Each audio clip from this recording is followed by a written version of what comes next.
En tant que dirigeant de PME, on se pose constamment la question. Code du travail, convention de branche, accord d'entreprise, en cas de conflit, quelles règles faut-il appliquer?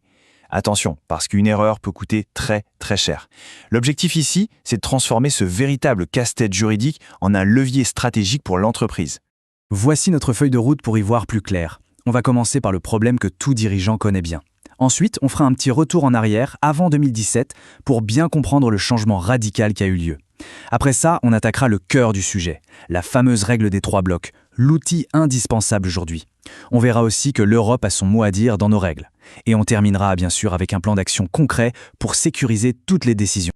Allez, on commence. Première partie, le casse-tête du dirigeant, ou comment s'y retrouver dans ce qui peut vraiment ressembler à une jungle de règles sociales. Voilà la question centrale. C'est elle qui crée de l'incertitude et donc du risque. Un salarié vient poser une question sur une prime, sur son temps de travail, et d'un coup, on se retrouve avec plusieurs textes qui semblent dire des choses différentes. Savoir lequel l'emporte, ce n'est pas de la théorie, non, c'est vraiment le cœur de la sécurité juridique de l'entreprise. Et soyons clairs, les conséquences d'une mauvaise application sont directes et bien réelles. L'enjeu est d'abord financier.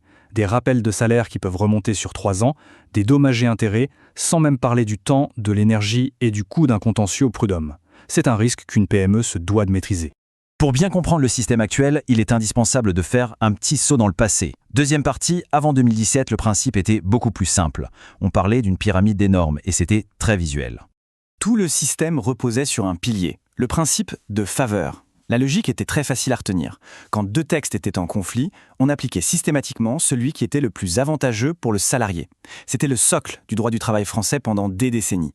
La hiérarchie était donc limpide, très prévisible. L'accord d'entreprise ne pouvait qu'améliorer ce que disait l'accord de branche, qui lui-même ne pouvait qu'améliorer le socle minimal du Code du travail. C'était une logique simple, un empilement d'avantages, et c'était facile à gérer pour un employeur.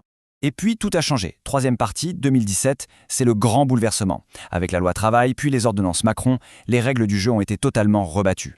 Ce changement s'est fait en 2 étapes.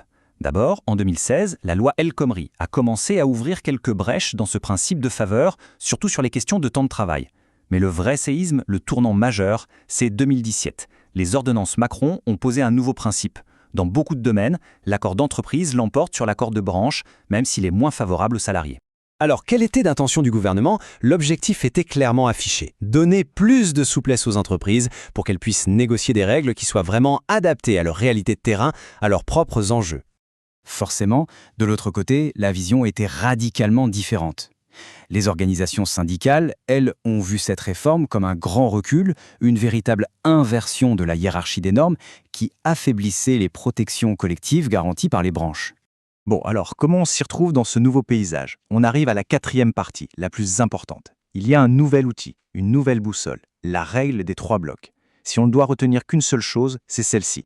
Le raisonnement n'est plus du tout pyramidal, il est devenu thématique. Maintenant, la question à se poser est, le sujet qui me préoccupe, est-ce qu'il appartient au bloc 1, où la branche est la seule chef, au bloc 2, où la branche peut décider de l'être, ou au bloc 3, où c'est l'accord d'entreprise qui a le dernier mot? Commençons par le bloc 1. C'est le noyau dur, les 13 thèmes sanctuarisés, pensée, salaire minima, classification, égalité professionnelle. Sur ces sujets, la règle est intangible. Un accord d'entreprise ne peut jamais être moins favorable que la convention de branche. C'est là que le risque d'erreur coûte le plus cher. Passons au bloc 2. C'est un bloc un peu particulier, on pourrait l'appeler optionnel.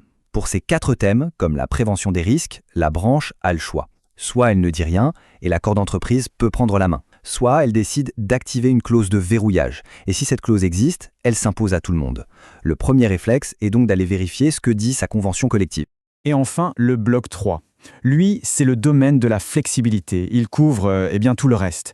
L'exemple de la prime de vacances est parfait pour illustrer ça. Avant 2017, un accord d'entreprise ne pouvait que donner plus que la branche. Aujourd'hui, dans le bloc 3, un accord d'entreprise peut tout à fait négocier un montant inférieur ou même supprimer cette prime. C'est vraiment ici que se situent les marges de manœuvre pour adapter les règles. Mais attention, le droit du travail français n'est pas une île isolée. Beaucoup de règles qui nous semblent complexes ou contraignantes viennent en réalité de plus haut. 5e partie, l'influence, souvent discrète, de l'Europe. C'est la clé pour anticiper les lois de demain. Le mécanisme est en fait assez simple. D'abord, l'Europe fixe un objectif dans ce qu'on appelle une directive, par exemple, améliorer la transparence des salaires. Ensuite, la France, comme tous les pays membres, est obligée de transposer cet objectif dans sa propre loi. Et à la fin, cette nouvelle règle s'applique à l'entreprise. Comprendre ça, c'est pouvoir anticiper les changements avec 2 ou 3 ans d'avance. Et ce n'est pas de la théorie, loin de là. Regardez ces impacts très concrets.